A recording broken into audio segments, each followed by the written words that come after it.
Boa noite, meus queridos ouvintes do canal do Programa de Pós-Graduação História da UFCG. Quem vos fala é o professor José Otávio Aguiar, coordenador do Programa de Pós-Graduação História. E hoje nós temos a felicidade de receber o professor Jurandir Malerba, possui graduação em História pela Universidade Federal de Ouro Preto, mestrado em História pela Universidade Federal Fluminense e doutorado em História Social pela Universidade de São Paulo, a USP. Foi professor visitante na Universidade de Oxford, Georgetown, Washington, e em 2012 inaugurou a Cátedra Sérgio Buarque de Holanda, de Estudos Brasileiros, no Instituto da América Latina e Universidade Livre de Berlim. Atualmente é professor livre da Universidade Federal do Rio Grande do Sul, professor titular, tem experiência na área de História, com ênfase em História do Brasil e Teoria da História, atuando principalmente nos seguintes temas: Teoria da História, já citada, Brasil Joanino, História da Historiografia, Teoria da Historiografia e Historiografia Brasileira. Professor Jurandir, é um prazer tê-lo aqui conosco para desenvolver o tema A Síntese em Síntese, Teoria e Prática, um gênero de escrita historiográfica. Muito boa noite, Otávio, professor Gervásio, que está aí na cozinha, ajudando a gente, o Osman também, na infraestrutura.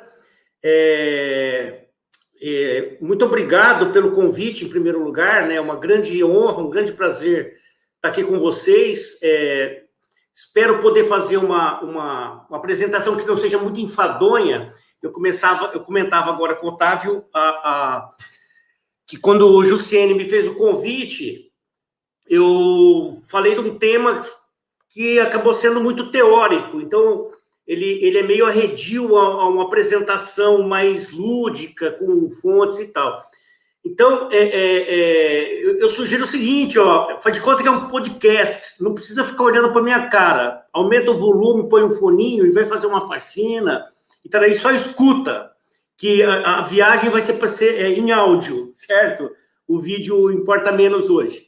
Então, eu começo agradecendo a coordenação do PPG, da Federal de Campina Grande, né, na pessoa do professor Zé Otávio Aguiar, né, coordenador, minha querida Jussiene Apolinário, pelo convite, e eu deixo claro, né, não poderia deixar de dizer um abraço fraterno, solidário, né, para cada uma de nós que teve a sua vida impactada pela pandemia, né? Nós que temos perdido amigos, entes queridos, né, que estamos sofrendo com o isolamento social e somos obrigados, quer dizer, a fazer esse tipo de atividade remota, né, que se tem as suas vantagens, né, de nos conectar nesse momento difícil, nada, por outro lado, paga, né, o convívio pessoal, o olho no olho, aquela conversa boa, aquela cachaça que rola depois dos eventos,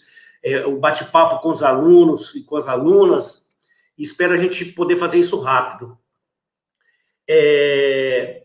Então, vamos lá, eu tenho duas possibilidades, vamos ver como é que se desenrola, né, são 20 horas e 7 minutos, horário de Brasília. Conforme o desenvolvimento, eu vou ver até onde a gente consegue chegar sem cansar todo mundo, né? Eu vou falar sobre síntese histórica, e espero que da maneira menos abstrata e tal possível, né? Então, como epígrafe dessa apresentação, eu usaria o meu poeta, filósofo favorito da adolescência, Raul Santos Seixas, quando ele dizia: eu li os símbolos sagrados de Umbanda, eu fui criança para poder dançar ciranda. E quando todos praguejavam contra o frio, eu fiz a cama na varanda. Eu nasci há 10 mil anos atrás. Como o Dom Raulzito, eu sempre tive essa propensão meio suicida de nadar contra a maré, né, de remar contra a correnteza.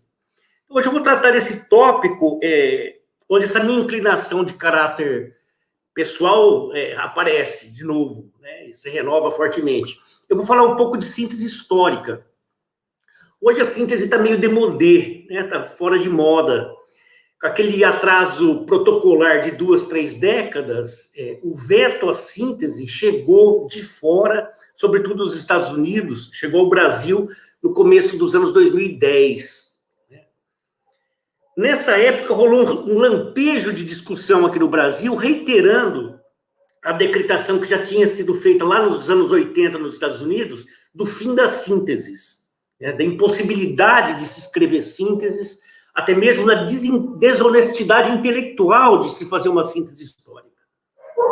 Longe, muito longe de querer pregar no deserto, né, ou de pretender oferecer o estado da arte dessa discussão, o que eu quero hoje, para não perder a verve, né, é só provocar um pouquinho, questionando esses vetos, essas interdições que foram colocadas à síntese histórica.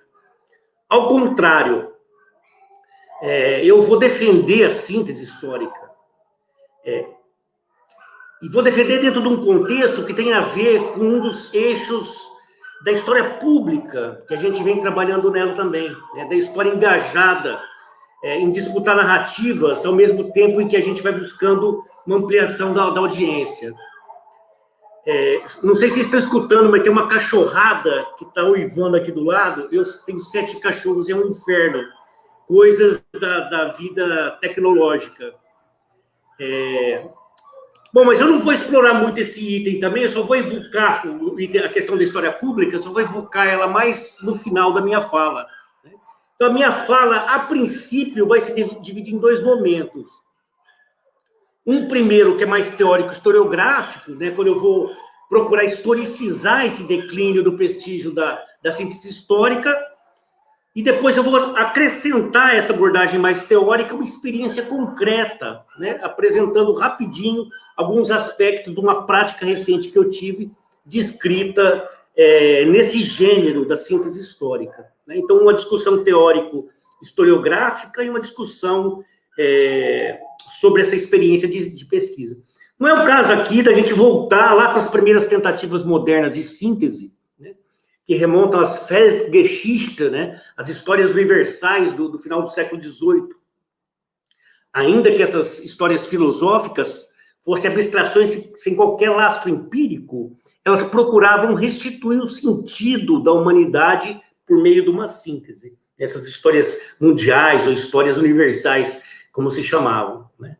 Os primeiros grandes sucessos editoriais do campo da história, inclusive, foram histórias mundiais, histórias universais, muitas escritas por autores leigos, como é a prática hoje também, né? Então, as sínteses históricas sempre tiveram muito prestígio de público no mundo afora, inclusive no Brasil. Também a gente não precisa ir lá para o século XIX, né, para a história geral do Brasil, do Van Hagen, para encontrar as sínteses, a manifestação delas aqui no Brasil. Eu mesmo passei pela graduação, isso faz bastante tempo, lá nos anos 80, em Ouro Preto, eu passei a minha graduação lendo sínteses, né, e acho que muitos dos meus colegas que estão nos assistindo também. Grandes sínteses eram leituras obrigatórias para nós, né, jovens historiadores de formação. Então, eu estudei, por exemplo, História Moderna com Pierre Cheny, da Civilização da Europa das Luzes, livro de síntese. O Eric Hobsbawm, eu estudei a coleção inteira, né, Era das Revoluções, do Capital, dos Impérios, dos Extremos. E o que são a sociedade feudal do Mark Bloch, ou a evolução do capitalismo do Dobb, ou as linhagens do Estado absolutista do Perry Anderson, senão sínteses fantásticas de longos períodos históricos, né, da história europeia, né? Quem também não passou pelos clássicos do Túlio Halperin-Dong, tanto a história contemporânea da América Latina, quanto a grande história da América Latina dele, ou a história econômica da América Latina, do Ciro, Flamarion Cardoso, do Hector Brignoli. Essas eram leituras obrigatórias na minha época de graduação, né? E o mesmo vale para o Brasil, não só para essas leituras de fora, né, da Europa, da história mundial, né? O que são as obras clássicas do Caio Prado Júnior, Formação do Brasil Contemporâneo, ou o magistral volume 5 da História Geral da Civilização Brasileira, né, chamado Do Império à República, todo ele escrito pelo Sérgio Buarque de Holanda, ou Os Donos do Poder, do Faoro, ou O Povo Brasileiro, do Darcy Ribeiro, ou A Formação Política do Brasil, da Paula Beigman, ou A Formação Econômica do Brasil, do Celso Furtado, e outros clássicos, né, dessa historiografia que compõe o pensamento social brasileiro. O que são essas obras? São obras de síntese, né? Mas aí, de repente, no espaço de uma geração, da minha graduação para cá, mais ou menos, as sínteses foram abandonadas, banidas, né? Saíram de moda, passaram mesmo a ser recusadas, proscritas da formação de jovens historiadores e historiadoras e do debate acadêmico em geral. Então, minha pergunta, que eu vou tentar responder aqui hoje, é por que isso aconteceu? Por que as sínteses passaram a ser condenadas e caíram de moda? Eu vou sustentar minha análise sobre o declínio da síntese em duas hipóteses que são muito conectadas e que passam por dois fenômenos interligados, né? Primeiro, do ponto de vista teórico institucional, sobretudo no pós-guerra, a expansão da história social e a expansão do campo historiográfico levou à adoção e à proliferação de estudos monográficos. As teses, dissertações, monografias se faziam a partir de recortes diminutos, recortes temáticos, espaciais e temporais diminutos, estudos monográficos. Então, a história científica, acadêmica, exigia esses recortes cada vez mais reduzidos, né? Estimulando uma produção ampla, quantitativamente, de estudos monográficos. Até mais ou menos meados do século XX, as grandes teses acadêmicas eram escritas ainda em forma de síntese, né? Vamos lembrar, na França, o Brodel da Civilização Material, Economia e Capitalismo, do século XV ao XVIII, mas também um livro clássico dele chamado A Identidade da França. E nos Estados Unidos tem um monte de exemplos, né? Muitos já apontaram para a centralidade das grandes sínteses, como aquelas feitas pelo Frederick Jackson Turner, e, em particular, pelo Charles Austin Beard, né? do Beard, escrito em coautoria com a mulher dele, Mary Beard, History of the United States, de 1921, e The Rise of American Civilization, de 27. Esses livros tiveram dezenas de edições e venderam literalmente milhões de exemplares. Milhões, não estou falando de centenas de milhares, milhões de exemplares. O Charles Beard, ele não foi da academia, ele não entrou para a carreira acadêmica, porque ele ficou rico, podre de rico, com direito autoral, na década de 20, vendendo síntese histórica. No pós-guerra, quer dizer, aí começou a crítica, né? A intellectual history, né? Naquele modelito estabelecido pelo Arthur Lovejoy no Journal of History of Ideas, né? E que depois se prolonga e chega até Pocock e Skinner, a história intelectual começou a colocar o veto e a deslocar as grandes sínteses dos Estados Unidos, né? Mas vai ser particularmente a partir dos anos 60 que a própria legitimidade da escrita das sínteses históricas passam a ser frontalmente questionadas. A síntese, por definição, pressupõe uma abordagem do social que é ancorada em algum conceito de totalidade. Isso é importante a gente guardar, né? Então, as generalizações que as sínteses tradicionais ofereciam, né, ancoradas em conceitos problemáticos de totalidade, como Zeitgeist, né, o espírito do tempo, ou cultura nacional, passam a ser questionadas fortemente em favor de outras abordagens de escala reduzida. E não vamos esquecer que é a época, nos anos 60, que não por acaso surge a microhistória, e esse recorte de história local, história regional, né? Ao mesmo tempo, no torvelinho da Revolução Cultural dos anos 60, balizada pelas teorias do poder propostas por Foucault e alimentadas pelos movimentos de direitos civis, né? Sobretudo nos Estados Unidos, o movimento negro antirracista, o movimento feminista, que depois se juntou o conjunto das reivindicações LGBT, de ambientalistas e tal. Esses novos sujeitos ou grupos, até então negligenciados ou ativamente excluídos, passaram a ser imediatamente assimilados na pauta da historiografia, passaram a fazer parte do interesse de pesquisa da história acadêmica, né? Então, a entrada desses novos personagens e temáticas na agenda dos pesquisadores foi um dos efeitos da Revolução Cultural de 68 sobre a historiografia ocidental. Eu já falei isso alguma vez ao longo do tempo aí. Então, uma das características dessa revolução, né, que marca profundamente marcou profundamente o modo de se conceber, de se escrever história nas décadas seguintes, é o que alguns autores chamaram de irrupção do presente na história, né? Ou seja, as demandas do presente, o presente imediato, vai se manifestar com muito mais força na historiografia, rompendo aquela divisão rígida, né, que vigia até então de passado e presente, né, e colocando a atualidade, né, instalando a atualidade, a contemporaneidade nos objetos da pesquisa histórica. Né. E não é por acaso também que a partir desse momento emerge, começa a ser decantado o que depois o Herzog chamou de presentismo, né? E a gente sabe a legião de devotos que o Herzog tem no Brasil. Mas o fato, estudado por teóricos como Carlos Aguirre Rojas e o Georg Igers, é que na esteira do Foucault, o ano de 68 simbolizaria a queda da episteme vigente desde o final do século XIX.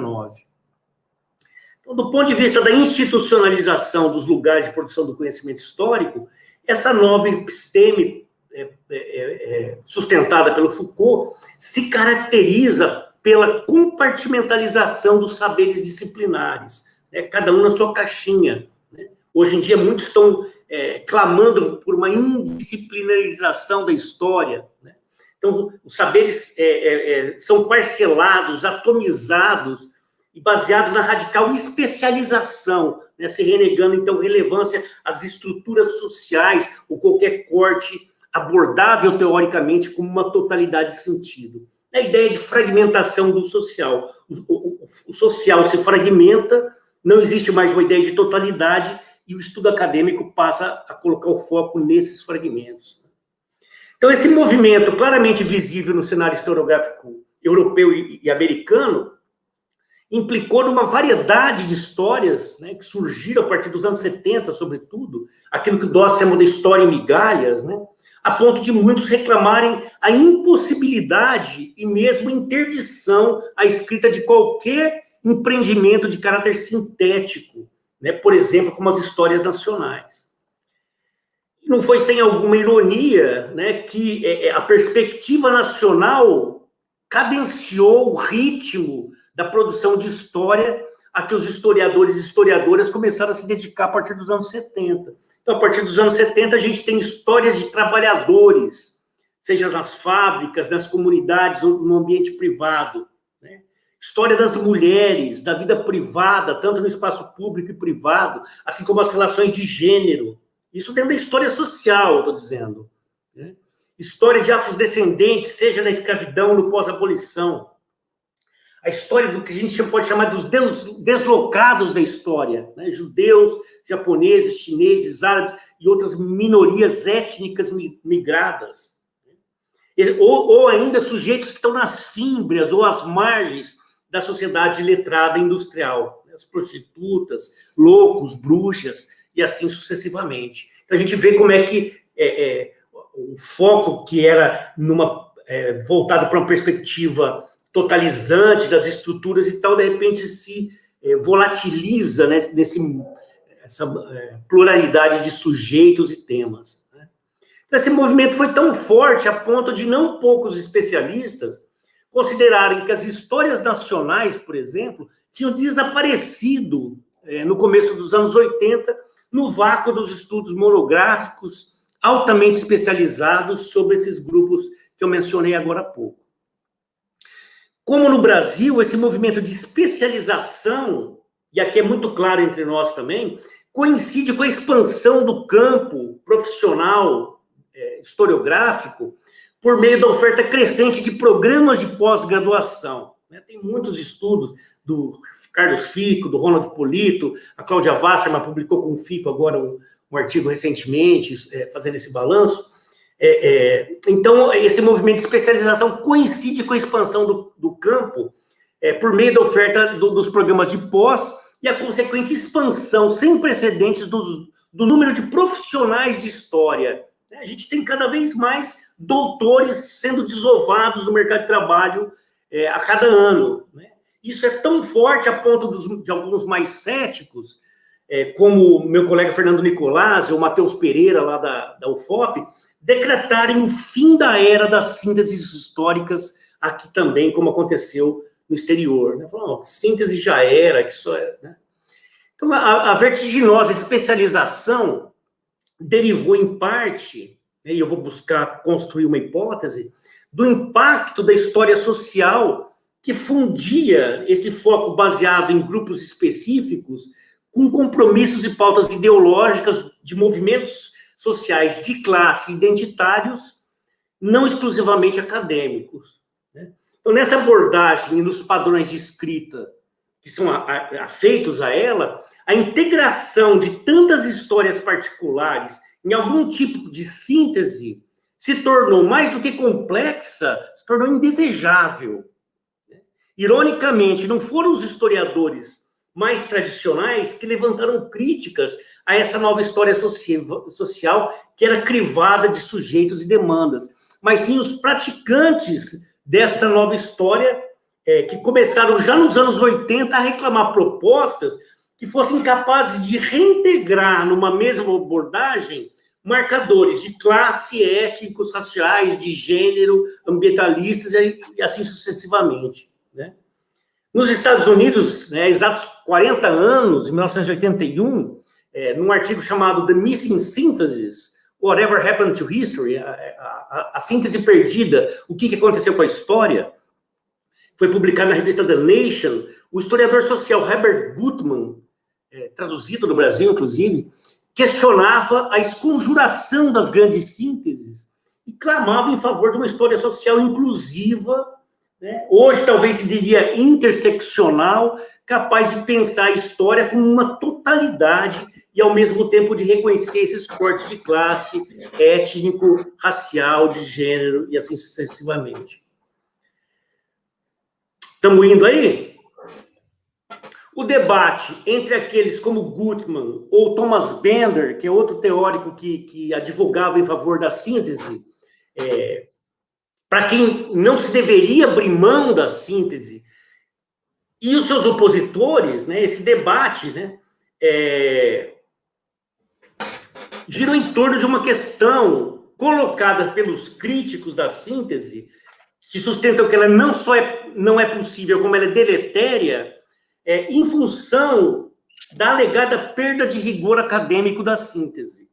Então, a síntese teria sido praticada desde sempre por pessoas sem capacidade, sem formação, voltada para grandes audiências, para ganhar dinheiro em prejuízo de qualidade e exatidão. Essa aqui era a construção maior. Então, o temor residiria na alegação de que, por definição, qualquer síntese acabaria novamente excluindo grupos e temas que a muito custo tinham conquistado um lugar na história social. Esses grupos, né, mulheres, negros, e por aí adiante. Então, e esses grupos seriam novamente excluídos porque a síntese, per se, inevitavelmente iria restituir um tipo de master narrative, né, uma narrativa mestra, que é aquela ditada pelos poderosos homens velhos, brancos, de elite europeus. Né? Então, esse era a crítica maior que se fazia à possibilidade de se fazer uma síntese. Esse é um fenômeno. Um segundo fenômeno, então, esse fenômeno da ampliação da história social. Um segundo fenômeno explicativo do declínio da síntese, complementar à expansão institucional da história acadêmica, né, sobre história social, foi a crítica demolidora, desferida sobretudo nos anos 90, as chamadas master narratives, né, as narrativas mestras, pelo movimento intelectual, então batizado de pós-modernismo. Né? Como eu venho argumentando há mais de 20 anos, o impacto do pós-modernismo na historiografia foi enorme, principalmente no longo prazo. Embora muitos hoje jurem de pé junto que nunca existiu pós-modernismo, mas eu acho que existiu e a gente pode conversar.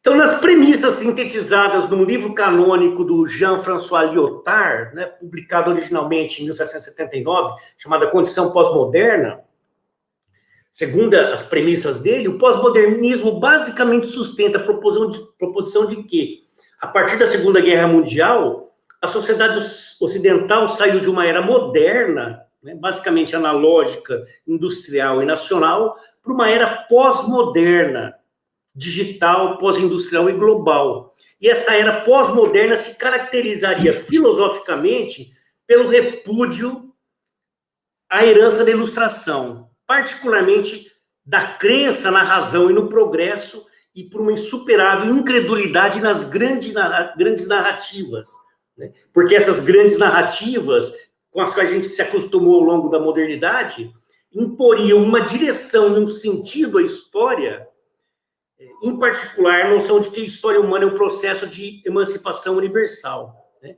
Então, imporia um sentido à história, quando, na verdade, na história não tem sentido algum. Eu não vou retomar aqui críticas que eu venho desenvolvendo há muito tempo, já 2 décadas, né? O que importa é o tipo de ataque que essa literatura dirigiu à síntese histórica.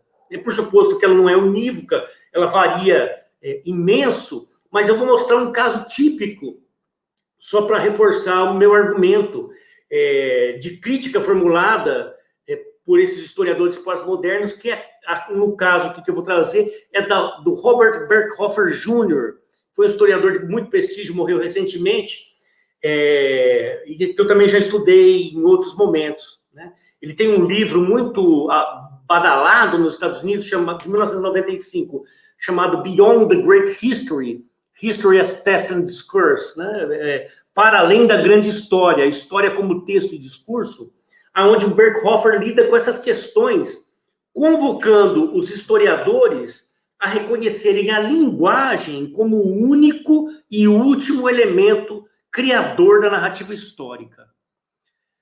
Num outro livro de 2008, né, mais recente, chamado Fashioning History, Current Practices and Principles, de 2008, né, ele tem um capítulo específico sobre a síntese, ou contra a síntese, chamado Historical Synthesis, From Statements to Histories.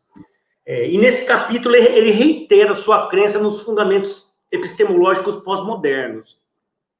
Então, para ele, a síntese, né, como elaboração, como artefato literário, é um modo de organização da linguagem e que, por isso mesmo, não guarda qualquer conexão referencial com a realidade ou substrato externa a ela mesma, externa à linguagem e ao discurso. Então, sobre as sínteses em particular, argumenta o Berkhofer, e eu vou citar um trechinho dele para vocês terem noção de como que ele articula o discurso. Então, diz o Berkhofer, nesse livro de 2008, histórias narrativas e não narrativas adotam explicitamente ou implicitamente uma ou mais histórias maiores, as grand ou master narratives, como uma forma de contextualizar os dados, oferecendo uma interpretação e fornecendo uma perspectiva e significado.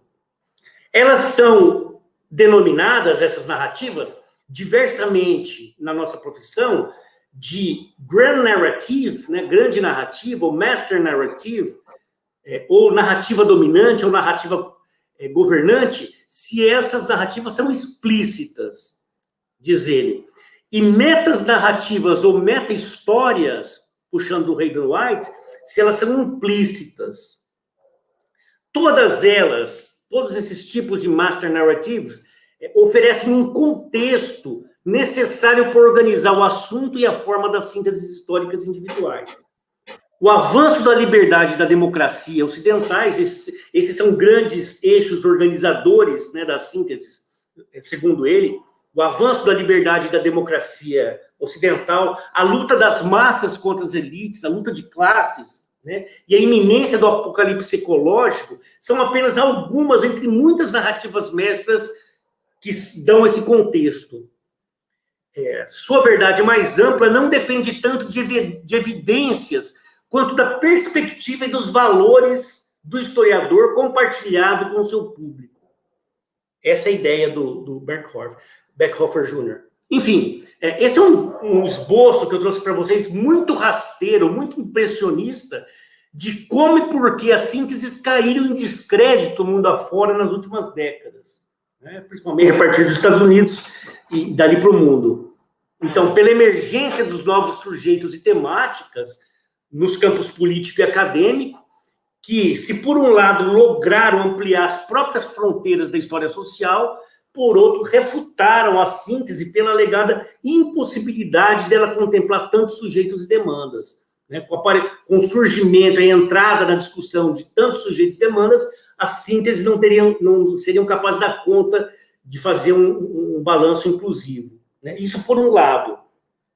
Por outro lado, a emergência do pós-modernismo, que a gente acabou de falar nos anos 80 e 90, sustentando que qualquer narrativa mestra, né, qualquer tentativa de síntese, vai ser sempre uma imposição de um grupo no poder, e de que ela será sempre, enfim, perniciosa, falaciosa e tem que ser evitada.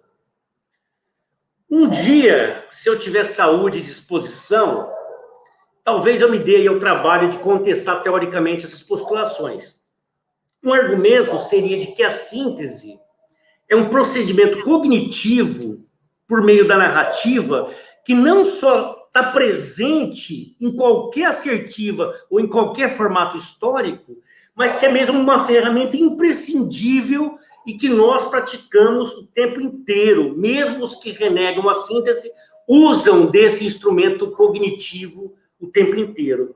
Ou posto de outro modo, qual o papel que as operações sintéticas desempenham dentro do conhecimento histórico?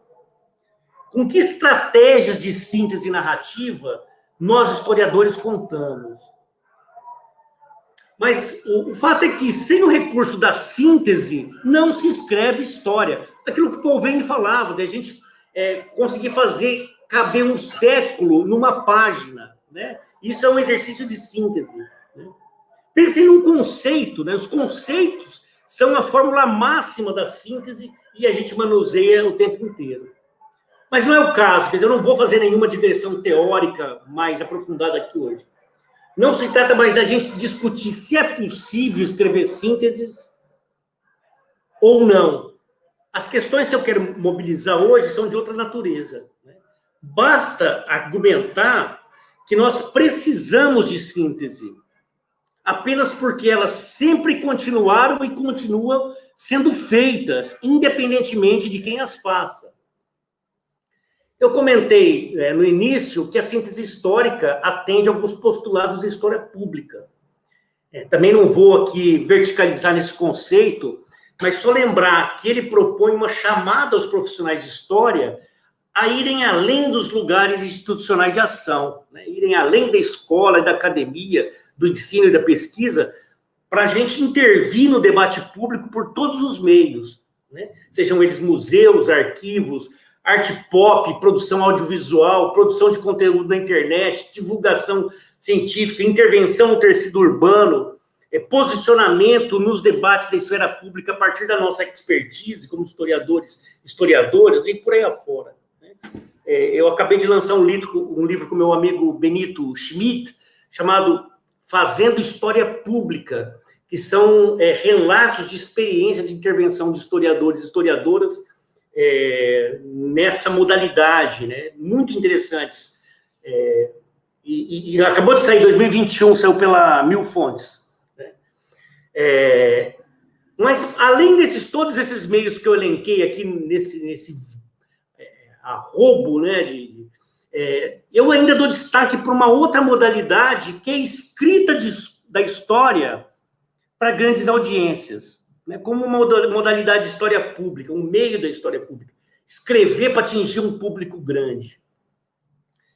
Não é preciso a gente aprofundar na questão de como nós temos patinado nesses debates públicos em torno de negacionismos, distorções, manipulações do passado para fins políticos, né, por esses grupos ideológicos que estão cada vez mais profissionalizados. E a dificuldade que nós temos enfrentado para contrapor a essas narrativas negacionistas, ou que distorcem e manipulam o passado, uma narrativa ao mesmo tempo sustentada, fundamentada e de fácil circulação e assimilação. A gente não tem conseguido fazer muito bem isso. Né? Então, a gente vê o sucesso de certos autores, né, reacionários, como Narlock, ou esses grupos Brasil Paralelo, e os caras atingem um grande público. Né? Por que será? Então, Então, como forma de apresentação, né, seguindo aqui o conceito do Rosen, é como um subgênero de historiografia, a síntese apresenta elementos, e essa aqui é a contribuição que eu trago hoje, apresenta elementos de atração de público que o estudo acadêmico monográfico nunca vai alcançar. E nem pretende, né, porque os fins do estudo acadêmico são outros. O texto acadêmico opera dentro de uma racionalidade científica, né, formulando hipóteses, levantando problemas, dando perspectiva teórica para analisar esses problemas, propondo os meios, né, os métodos para a solução desses problemas. Então, podemos dizer que para nós, historiadores acadêmicos, interessam mais os problemas bem formulados do que as respostas que a gente dá a eles. As respostas sempre provisórias, sempre lacunares. Então, questões bem formuladas são as que demoram a ser respondidas e que geram muitas respostas, geram debate, fazem avançar o conhecimento. Por isso nos interessam, né, na academia. Já por um fundamento do próprio conhecimento histórico, as respostas são sempre parciais, né, sempre datadas, sempre transitórias. Já o leitor comum, não acadêmico, não especializado, por sua vez, ele não está interessado em boas questões. O cara não está interessado em problematizar.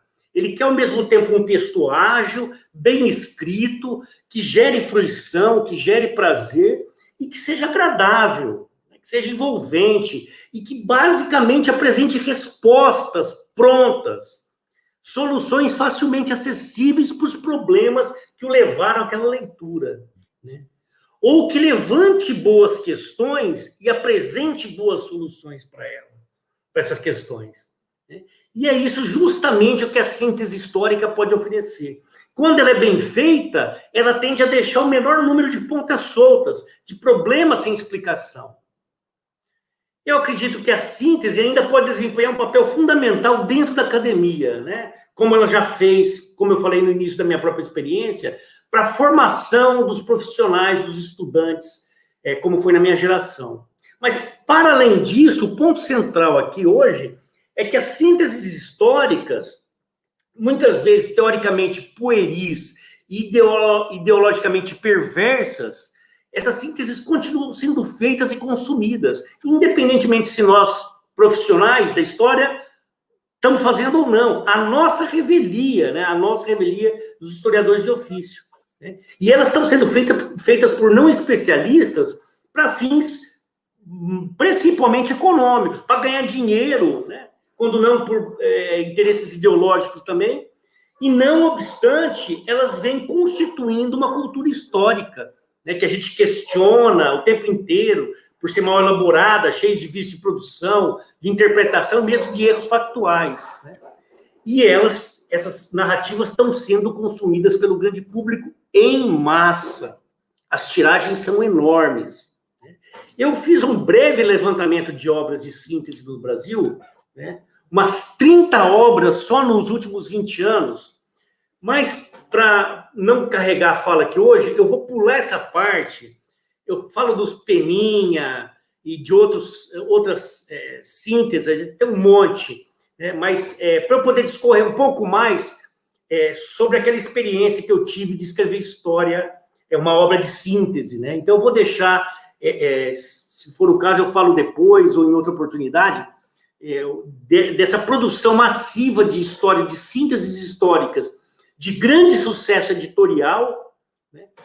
Algumas dentro da academia. Se a gente lembrar a Mari Del Priori e o Renato Venâncio, tem aquele livro de ouro da história do Brasil, saiu em 2001, teve uma reedição em 2018, teve uma reedição quase 20 anos depois, tem demanda, né? O Brasil, uma biografia da Lilia Schwartz e da Louise Starling, que teve N reedições já em poucos anos, 2015 foi lançado, reimpressões, e vende pra caramba. E outros livros, como os do Peninha, Brasil, uma História, etc e tal. Mas eu não vou falar disso aqui agora, não, né? Mas há muito tempo eu me cobrava entrar nesse campo de batalha, né, mais ativamente do que só fazendo a crítica dessa historiografia. A gente fica muito de fora do balcão jogando ovos, né? Ah, lá os caras estão fazendo, tá tudo errado, babá, né? E não participa. Eu fui muito cobrado durante muito tempo. E isso, você fica falando aí, né, na sua torre de marfim, mas por que você não vai lá e faz, né? Então, foi um golpe de sorte para mim quando, no final de 2016, a professora Marieta de Moraes Ferreira, né, que é coordenadora da editora da Fundação Getúlio Vargas, me fez um convite desafio, de escrever um volume para uma nova coleção de história da editora, cujo eixo são os projetos de Brasil, ou projetos para o Brasil, nesses 5 séculos de história.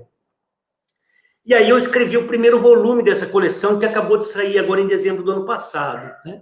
Então, o livro Brasil em Projetos, se os cachorros deixarem eu falar, o livro Brasil em Projetos, História dos Sucessos Políticos e Planos de Melhoramento do Reino, né, da ilustração portuguesa à independência, foi lançado em dezembro passado.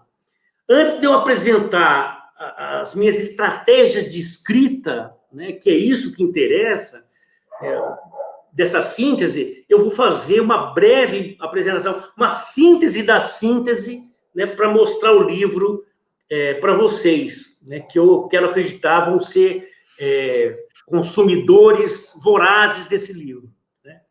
Então, o desafio que me foi lançado pela Marieta, e não foi qualquer coisa, foi de contar mais uma vez uma história que já foi muitas vezes contada e muitas vezes muito bem contada, né? A história de Portugal e Brasil, desde as reformas pombalinas até a independência.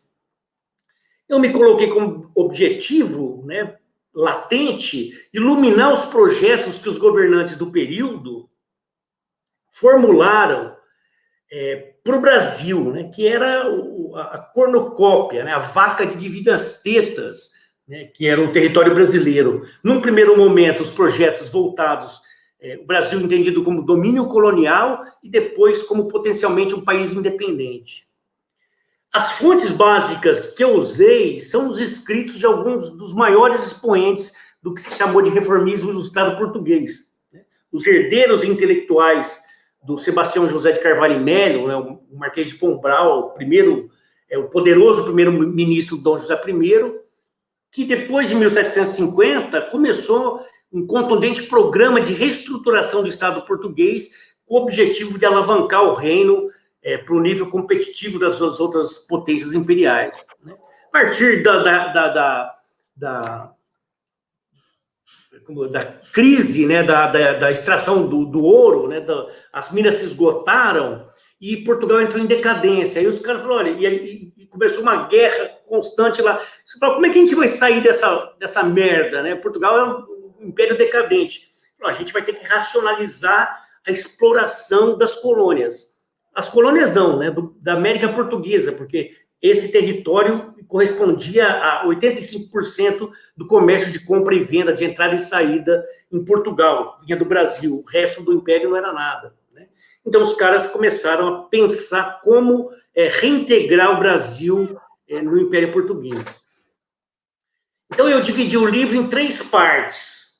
Na primeira, que eu chamei O Brasil no Império Português, depois de uma rápida perspectiva de contexto aí das reformas pombalinas, com particular atenção à Universidade de Coimbra, né, que foi reestruturada à luz da ciência instrumental, né, o Pombal enxotou os jesuítas do Brasil, que eram atrasados, ele fez dos jesuítas um Judas, não sabe de aleluia, não, todo o atraso de Portugal é culpa desses jesuítas, mandou embora e fez uma reforma da educação com um foco especial na reforma da universidade, né, que foi reestruturada à luz da ciência moderna, da ciência experimental, utilitária, que estava em voga, né? Então, depois de falar um pouco disso, os capítulos dessa primeira parte o foco deles se direciona para o caráter da ilustração ibérica, né, o que era essa ilustração ibérica, as implicações da condição colonial do Brasil, eu não gosto de falar de sistema colonial, mas da condição colonial, o alinhamento ideológico desse extrato de letrados, né, funcionários da coroa, condutores da máquina de Estado do Império Português, que foram todos treinados na universidade reformada, né, em leis ou filosofia natural, e a maior parte deles conhecedora profunda das novas ciências baseadas no método experimental, hipotético-dedutivo e na economia política, né? Essa ciência que estava surgindo na época e que vai impressionar algumas dessas mentes sobre a riqueza das nações, que, por exemplo, o Cairu, que é um apaixonado pelo devoto do Adam Smith, né?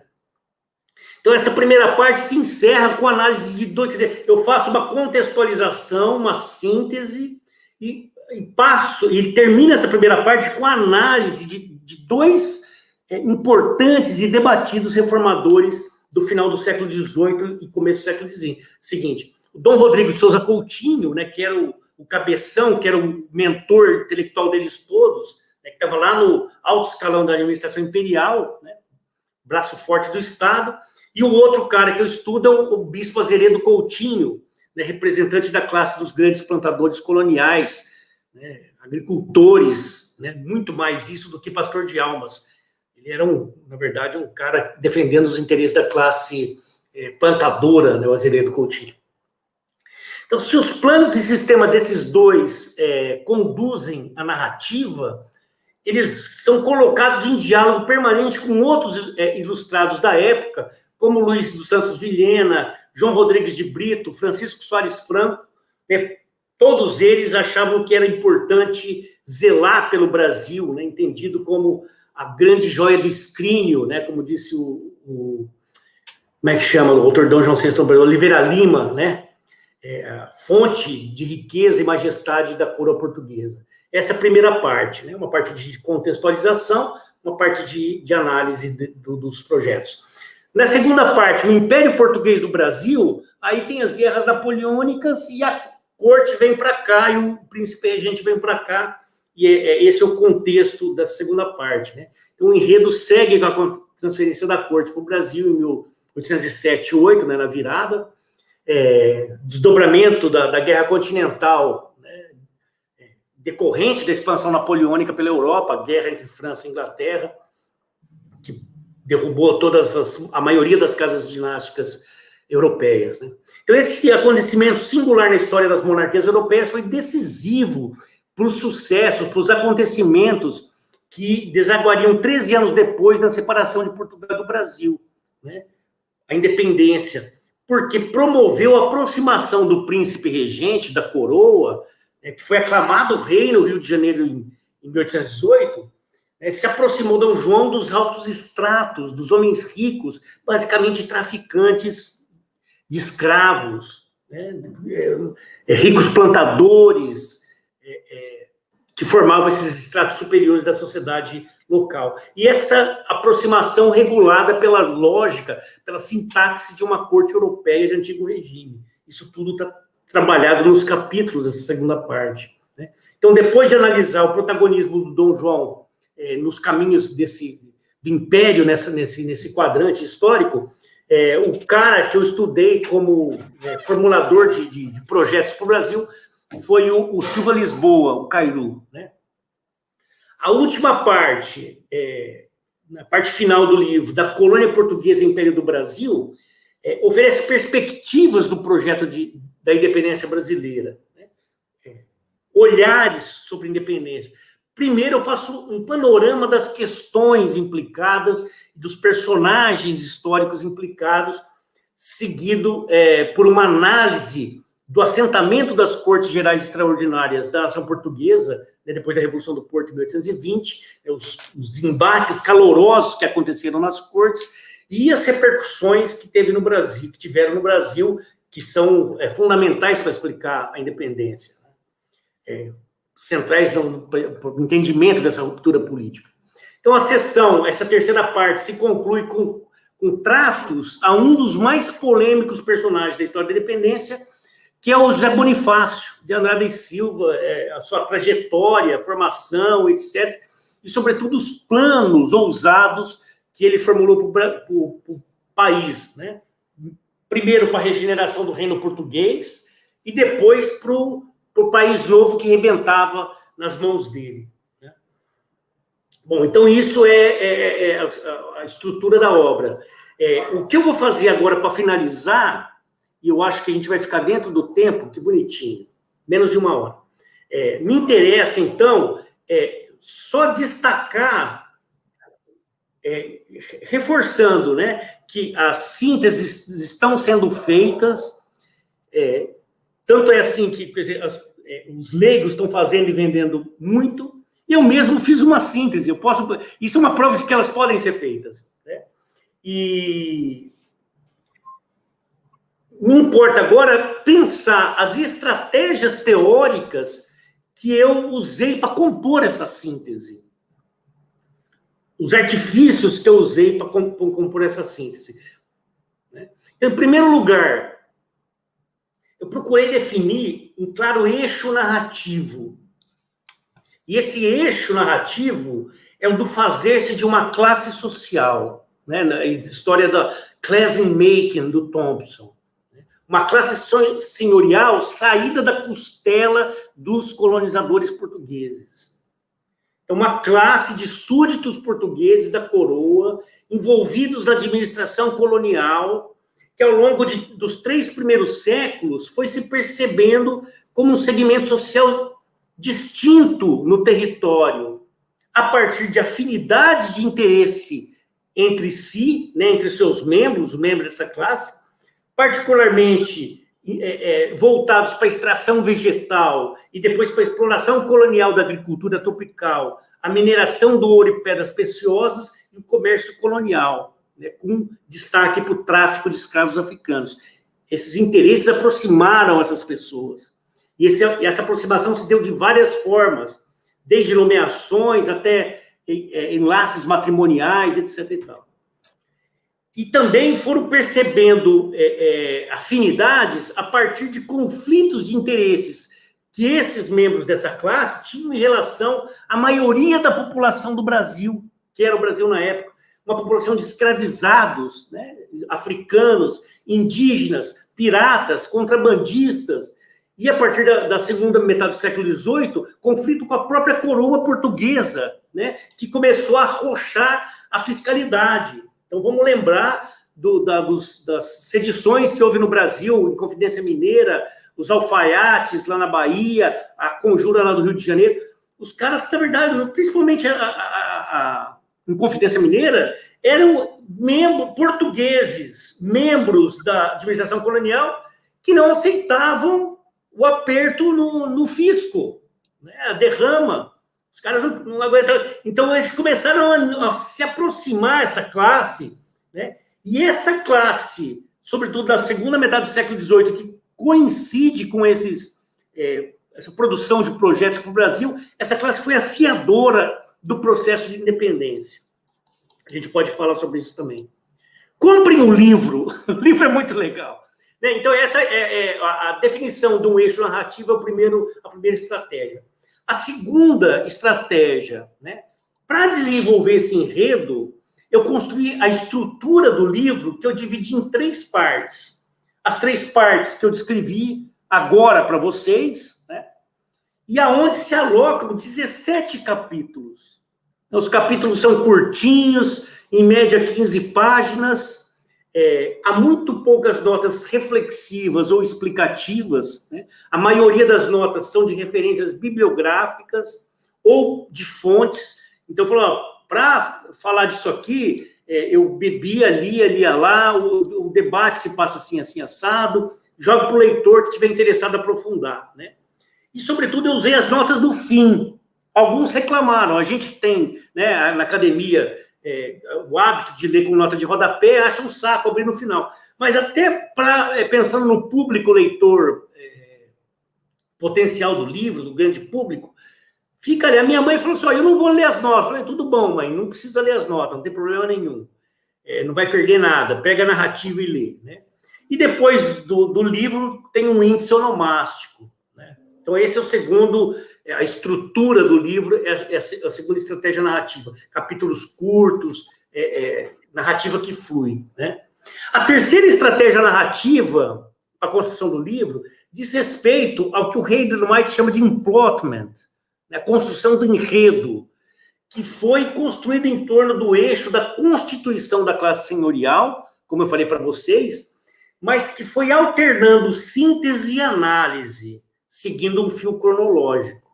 Então, o leitor comum gosta de histórias com começo, meio e fim, né? Então, essa história contada, que começa aqui, termina aqui, faz sentido para a cabeça das pessoas, né? No caso da história, isso é muito mais claro quando ela respeita uma cronologia, né? Então, essa alternância de síntese e análise também foi muito importante na construção do enredo. A síntese, né? Lembrem do subtítulo, História dos sucessos políticos e planos de melhoramento do reino. Pois a síntese, ela se apresenta na narrativa, sobretudo dos sucessos políticos, né? Narrar a história dos projetos do Brasil até o rompimento entre a colônia e a metrópole me obrigou, e isso é um outro aspecto, a passar distante dos embates teóricos, das querelas historiográficas, que se for numa síntese, se você for ficar recuperando essas coisas, você não consegue fazer a síntese, né? Então, algumas menções que ficaram historiadores e historiadoras, né, ficaram no corpo da narrativa, foi porque algumas vezes os temas tratados são introduzidos a partir das perspectivas diversas, né, desses embates de interpretação, entendidos aí um pouco como um princípio mesmo do fazer historiográfico, né? Do mesmo modo, o tratamento dado às fontes, né? Principalmente durante a análise, quer dizer, a síntese, contextualização, depois vem a análise dos programas. Principalmente na análise dos diversos projetos do Brasil, né, que eu examinei ao longo do livro, eu quis deixar as fontes falarem, entre aspas, né? Sobretudo para que o leitor, potencialmente o leitor leigo, não especializado, pudesse ter contato direto com esses vestígios, né, com esses testemunhos do passado. Mas é óbvio que nunca as fontes falam por si. Isso é um fundamento que a gente aprende na introdução aos estudos históricos, né? As fontes são sempre cercadas de análise que procuram contextualizar e fazer sentido desses conteúdos, né? Tem sempre um posicionamento, uma interpretação das fontes, né? Então, eu estou dizendo da maneira de construção do enredo. Então, por um lado, a síntese e, por outro lado, a análise, né? No desenvolvimento, entre as sínteses, vão se intercalando as análises, que são de dois tipos, eu vou falar agora, né? Um recai nos planos de melhoramento do reino, também está no subtítulo, né? Os planos, ideias, projetos, sistemas formulados pelos administradores portugueses, né? Então, essas análises estão concentradas, sobretudo, no último capítulo de cada parte, né? Então, no 7º capítulo, eu deschavo, né, a obra do Dom Rodrigo de Souza Coutinho e do Azeredo Coutinho, sempre dialogando com aqueles outros caras que eu falei para vocês ali, né? No 13º capítulo, eu esquadrinho os planos do Cairu, Zé da Silva Lisboa, e no 17º, sobretudo, a análise recai sobre o pensamento os planos para o Brasil do Zé Bonifácio, né? Num diálogo bem próximo com as ideias do Francisco Soares Franco. Mas em todas as análises, as referências deles todos vão se cruzando. Então, o primeiro nível de análise é a análise das ideias dos planos, que é o objeto do livro. O segundo nível analítico é de caráter conceitual, quer dizer, é impossível você fazer uma síntese e abrir mão dos conceitos, né? Você tem que tratar disso, né? Só que, diferentemente das teses, onde a gente discute abertamente, né, e, às vezes, num primeiro capítulo teórico fastidioso, né, essa discussão, esse segundo nível analítico conceitual, está diluído ao longo da obra. Então, em vez de assumir esse ou aquele conjunto de conceitos estruturantes, eu optei por fazer como eu fiz com a historiografia, né? Eu não vou me posicionar a favor ou contra, mas eu vou inserir fazendo a crítica deles. Então, eu inseri esses conceitos, né, que de tão assentados, a gente acaba quase naturalizando, mas que é importante sempre problematizar. Então, ao longo do livro inteiro, conceitos como sistema colonial, né, uso condição colonial, pacto colonial, bem comum, iluminismo, ilustração portuguesa, comunidade cultural, geração de 1790, pragmatismo, liberalismo, império luso-brasileiro, esses conceitos são todos problematizados. Então, essa é o emplotment, né? A quarta estratégia narrativa para a composição de uma síntese, como essa que eu fiz, voltada para o grande público, foi a adequação da linguagem. E talvez aqui tenha residido o maior desafio, né? Combinar a expertise de pesquisador acadêmico com a função de escritor, né? Abaixar a bola e pensar que tem alguém lendo e ser generoso com o leitor, né? Escrever um texto, ao mesmo tempo rigoroso e inteligível para o leitor não especializado, e que ainda assim fosse capaz de produzir algum prazer de leitura, alguma fruição, né?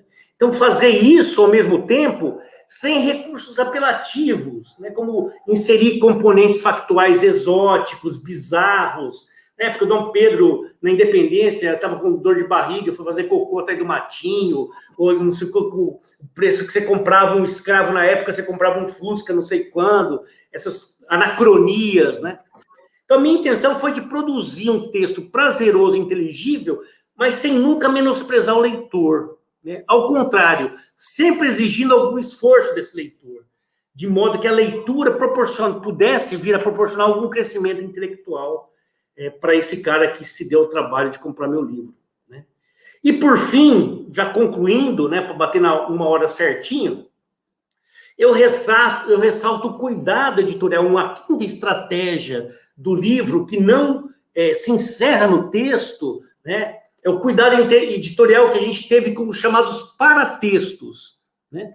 Capa semiflexível, com guardas, ilustrações, ao longo do livro inteiro tem ilustrações em preto e branco, e também tem um caderno, um encarte de imagens coloridas, né? O prefácio, muito importante, escrito pelo Lira Neto, que é um jornalista, um autor de livros de história, ainda não acadêmico, ele está fazendo doutorado agora na Universidade do Porto, mas é um escritor de grande público, né? Então, eu, historiador acadêmico, chamei um historiador de grande público para fazer o prefácio, né? Assim como os blurbs da quarta capa, né? Aqueles trechinhos, um parágrafozinho falando das qualidades do livro, que foram feitas generosamente pelo Paulo Sérgio Pinheiro, a Heloísa Starling e o Leandro Carnal, e a divulgação massiva que a gente está tentando fazer usando lives, resenhas e por aí afora.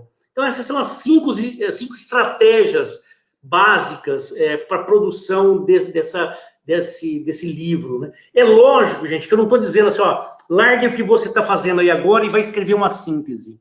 Não se trata disso.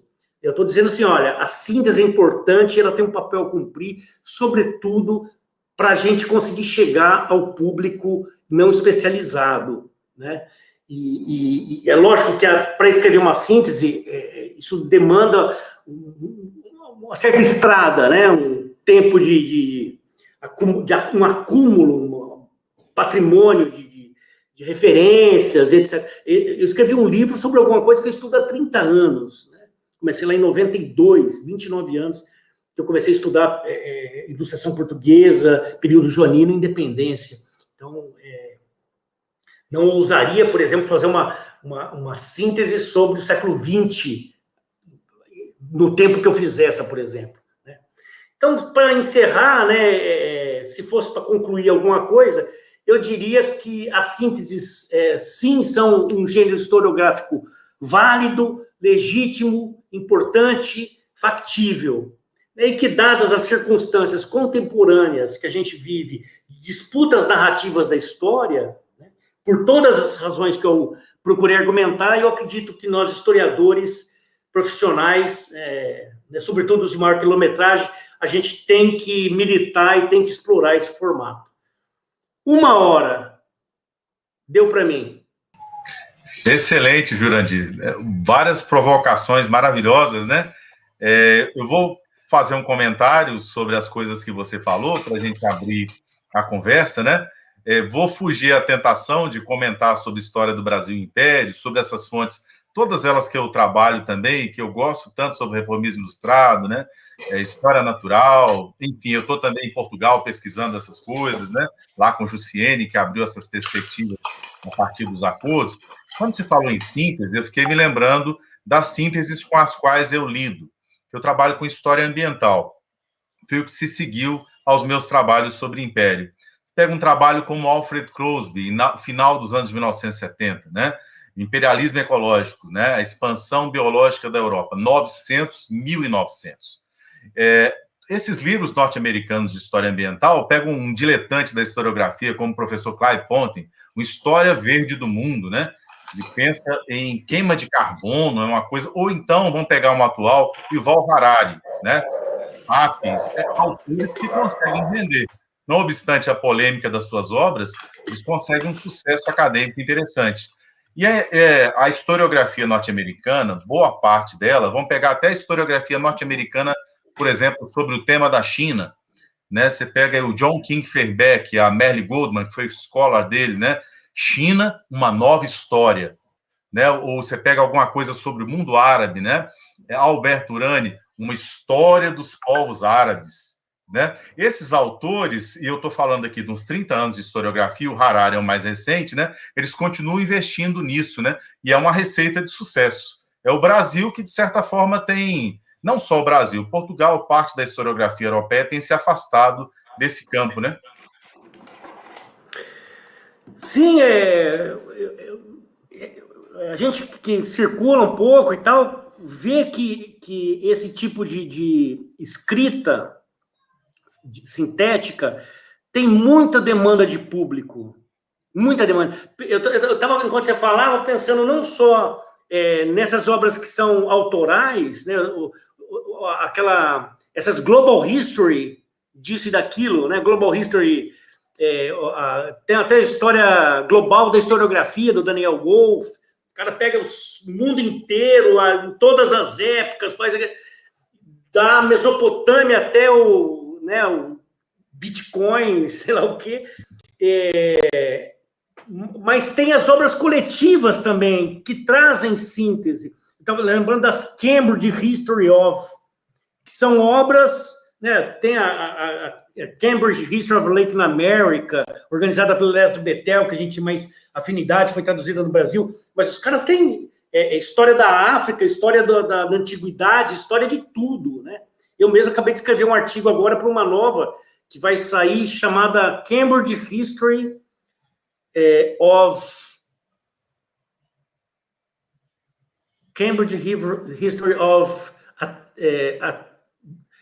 The Age of Revolutions, Cambridge History of the Atlantic Revolutions.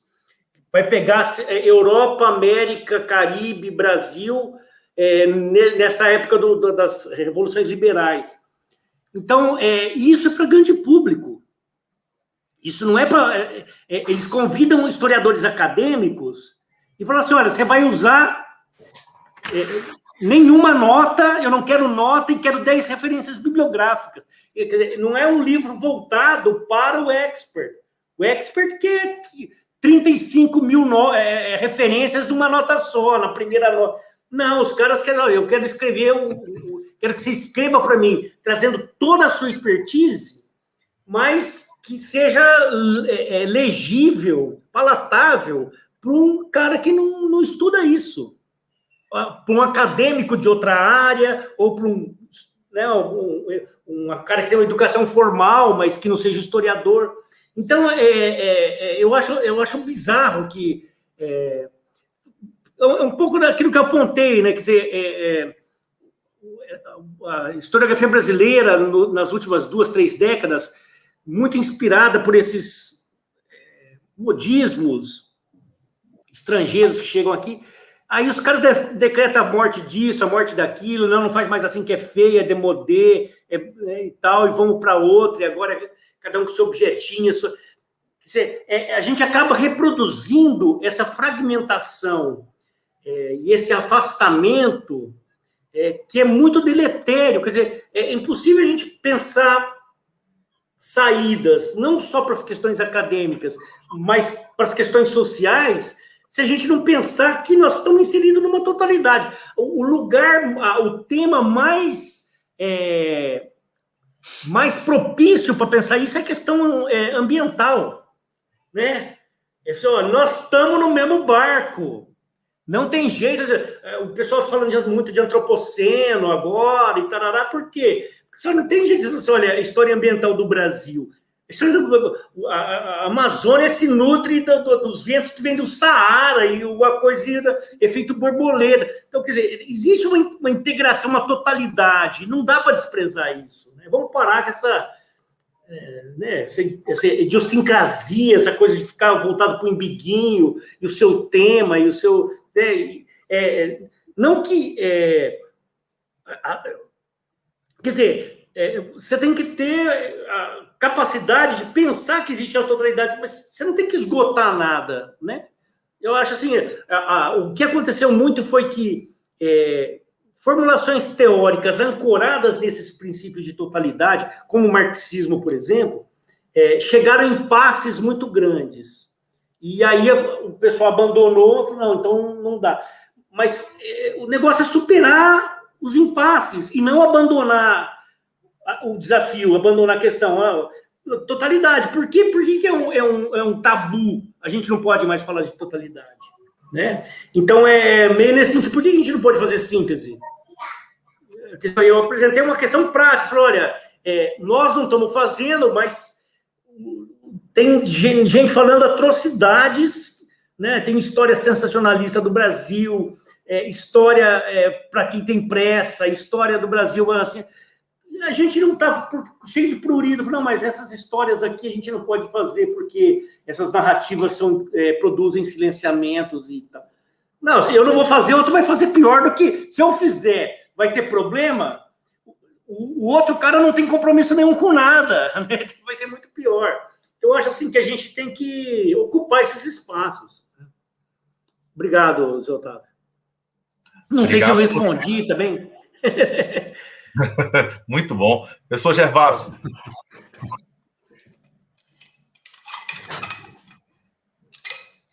Gervaso, microfone, professor. Está desligado. E agora? Oi. Agora sim. Funciona. Pronto? Pronto. Então, quero dar os parabéns ao professor Malerba, né? Dizer, eu não vou fazer exatamente uma pergunta, Malerba, porque eu dei uma olhada aqui no chat, tá cheio de perguntas aqui. Acho que o Oslan ali talvez deva fazer escolher ali 3 ou 4 questões interessantes, né? E lhe endereçar. Então, apenas fazer isso, né? Parabenizar, dizer, digamos assim, né? De certa forma, uma atitude, né? Corajosa em meio a esse mundo, né? Digamos assim, de tanta fragmentação que aqui a gente tem criticado tanto, né? Digamos assim, que leva a uma certa banalização, né? Quer dizer, muitos desses trabalhos, né? Feitos por acadêmicos, né? Cujo retorno para a sociedade, na maioria das vezes, é igual a zero, né? E a gente tem cobrado muito em cima dessa banalização, e cobrar em cima quer dizer, essa banalização remete, não significa, por exemplo, talvez não, né, ficar na ideia de uma síntese, de uma totalidade, como se praticou a vida toda, mas a partir dessas hipóteses que você traz, né, corajosamente, de certa forma, e mostrando um exemplo concreto, né, todinho como foi que você construiu, com todas essas hipóteses. Então, é uma atitude, sem dúvida, assim, corajosa, porque surge né, a um universo, assim, meio adverso do ponto de vista de como é uma verdadeira onda, né, que chegou, disso que, genericamente, a gente chama, talvez, né, de história pós-moderna, né? Enfim, então, essa fragmentação toda, né, que leva à ideia de pós-verdade e que leva a um esvaziamento, né, da referencialidade, enfim, essas coisas que você colocou no início da sua fala, né? Travou.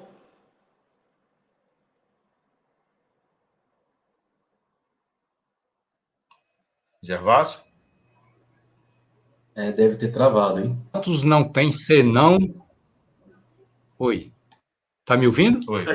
A gente perdeu aqui um momento. Voltou? Agora voltou. Foi, deu uma... Tá dando uma... Por exemplo, Maleba, como o Barthes dizia assim, o Roland Barthes, né? Os fatos não têm existência linguística, né? Os fatos não têm existência linguística. Então, mais ou menos dentro dentro desse viés que você tentou desenvolver no começo, falando do esvaziamento dessa referencialidade, né?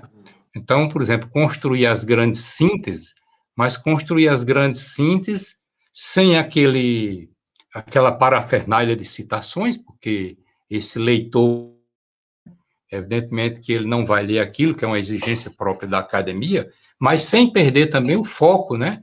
Um pouco nessa seriedade, né? Numa base empírica, né? Quer dizer, todos esses elementos. E tudo isso vem de encontro a, digamos assim, a isso que a gente tem criticado como esse excesso de fragmentação e esse excesso de banalização, né? E que, de certa forma, né, é uma produção pública que deveria ter um retorno, de algum modo, para a sociedade e que, normalmente, esse retorno não acontece. Então, quero parabenizá-lo mais uma vez, né? E vamos, o Oslan, se você puder, aqui, né, jogar algumas questões que estão aqui no chat para o Maleba. Isso mesmo, Oslan, por gentileza, apresenta para a gente. Obrigado. Antes do Oslan colocar as questões, obrigado, professor Gervásio. Eu queria só a partir da sua fala, pontuar uma questão, porque muita água rolou debaixo da ponte desde dessas impugnações que começaram lá na década de 60 com a Revolução Cultural, depois a emergência do narrativismo, Hayden White, aquela coisa toda, e isso tudo foi se mesclando e tal. E os debates da década de 80 e 90, quer dizer, eles foram importantes, mas eles estão bem datados, né? Eu acho que assim, a gente já está num outro momento, né? Então, eu acho que o desafio agora é pensar, olha, por que houve essa chamada fragmentação? E pegar esses elementos, que alguns chamam de pautas identitárias, como se quiser chamar, e pensar, olha, são demandas importantes, são demandas legítimas, são demandas urgentes, e que a gente tem que tratar disso. E eu acho que o grande desafio é como como superar esse momento em que essas coisas estão sendo trabalhadas. O pessoal trabalha muito com o conceito de interseccionalidade. Ele não me satisfaz, esse conceito. Eu acho que ele é meio assim, um link meio artificial para juntar coisas que não estão conectadas. Eu acho assim, eu continuo esperando uma perspectiva teórica que consiga perceber e amarrar tudo isso com questões estruturais, né? Com questões econômicas, com questões políticas, e etc. Né? A questão ambiental que a gente estava falando. Não dá para falar assim, olha, a gente vai falar agora dos incêndios na Amazônia, entendeu? E do carbono. Isso é uma questão ambiental? Também, né? Mas ela é uma questão biológica das ciências da natureza, ela é uma questão que passa pela física, pelo negócio do chama lá do ozônio, é uma questão geopolítica mundial, é uma questão econômica, porque tem os interesses do capital internacional movendo assim, assado, né? E, por exemplo, na África, na América, etc., dando golpe, derrubando, facilitando um golpe de Estado contra um governo legítimo para colocar pessoas alinhadas à devastação. Isso é uma questão política que afeta a questão ambiental. Então, como não pensar tudo isso, que isso mereça um tratamento a partir de uma perspectiva totalizante, né? Então, eu acho assim, não é questão da gente descartar tudo isso que houve, mas pensar que, olha, não, essas coisas têm que ser integradas. Olha quem chegou. Chegou chegando. Ei, Josiane, Obrigado, Gervásia. seja bem-vinda. Obrigadão. Vamos lá. Fala, meu amor.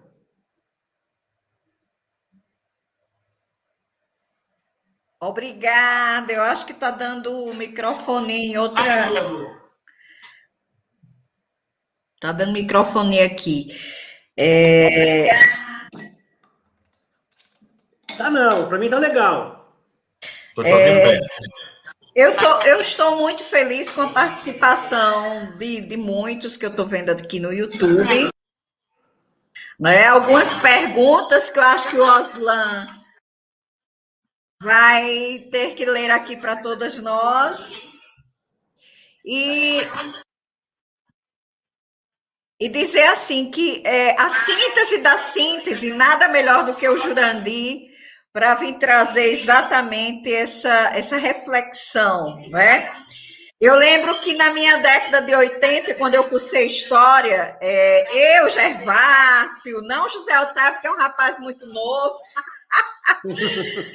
mas nós efetivamente líamos, né? Nós líamos essas histórias mais gerais, entende? Essas discussões teóricas muito mais amplas, líamos clássicos efetivamente, e no Brasil se escrevia de uma forma mais geral, com grandes reflexões mais amplas, né? E hoje a gente percebe que há uma dificuldade até mesmo dos alunos e alunas de quererem ler clássicos de uma forma muito mais aprofundada, querem ler capítulos, querem ler pequenos textos, né?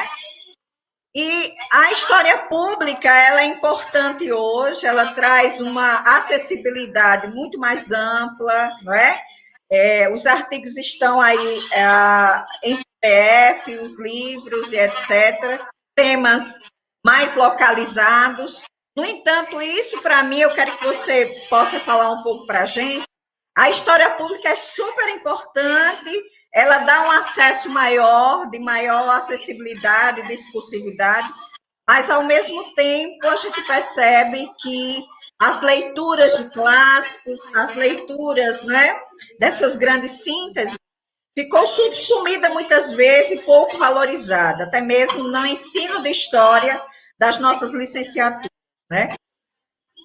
Como deveríamos efetivamente retomar didaticamente a possibilidade de convencer esses graduandos e graduandas da importância de revisitarmos esses clássicos e até fazermos estudos conectados com aquilo que vem se produzindo de forma mais diretiva, temática, em campos mais específicos. É isso que eu te proponho. Você gosta de fazer pergunta difícil, né? Obrigado, Josiane. É um desafio permanente, né? Porque, como eu disse, a especialização é uma tendência irrefreável da produção acadêmica. Isso tem a ver com formação de espaços de trabalho, formação... Né? Então, assim, você pega o cara que trabalha lá, o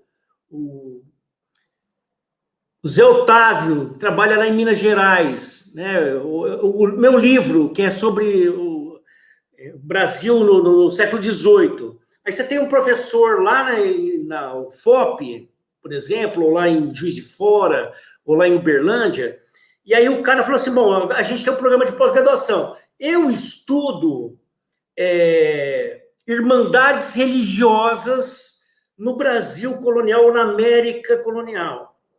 E aí ele forma um grupo de pesquisa e vem os orientandos. Aí vem o cara de Barbacena, vem o cara de Campina Grande, vem o cara de Dourados, vem o cara... E aí cada um vai estudar as comunidades religiosas da colônia da sua localidade. E aí a tendência é essa especialização, a fragmentação no recorte. Então, essa é uma tendência, né?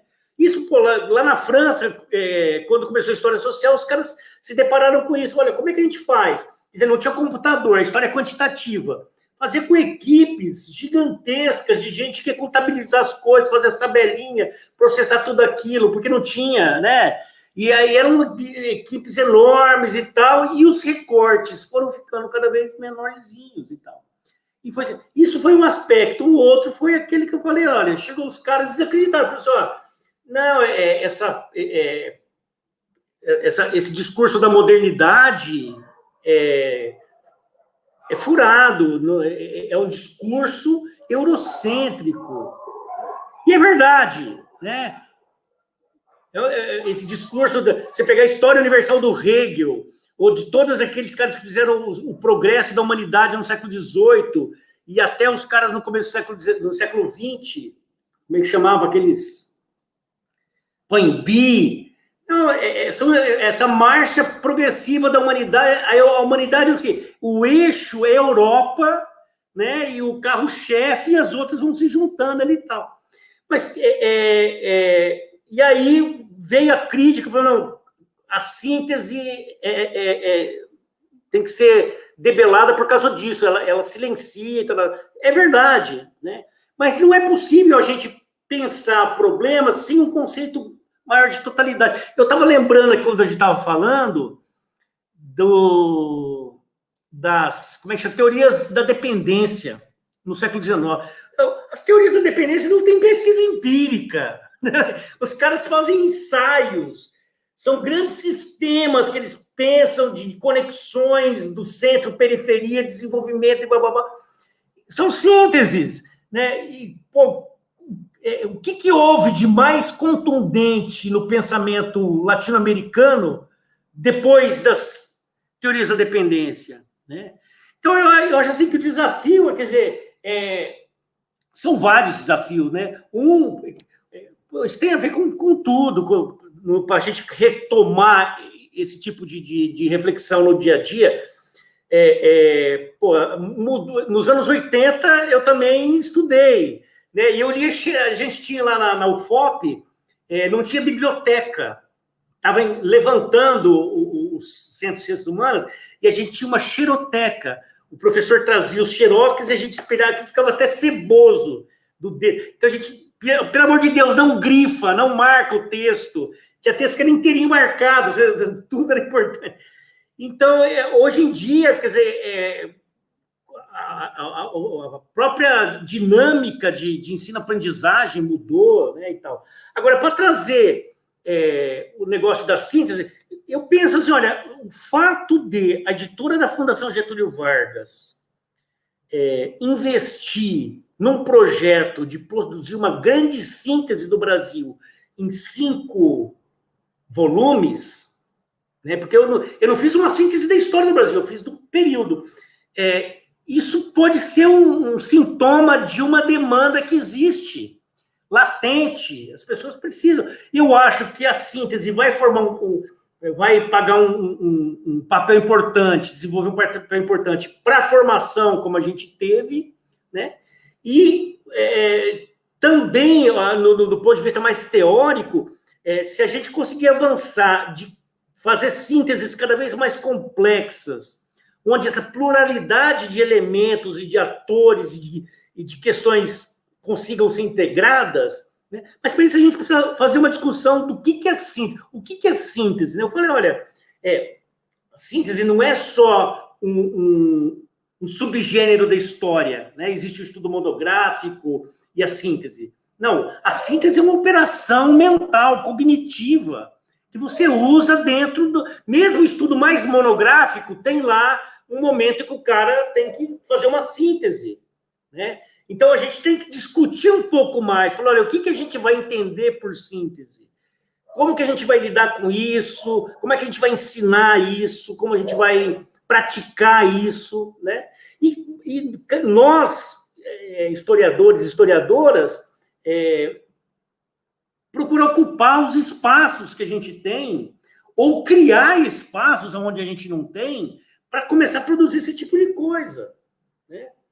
Uma história do índio no Brasil, ou história do índio no Nordeste, né? Aí você fala, impossível, eram 900 nações, eram 800... sim,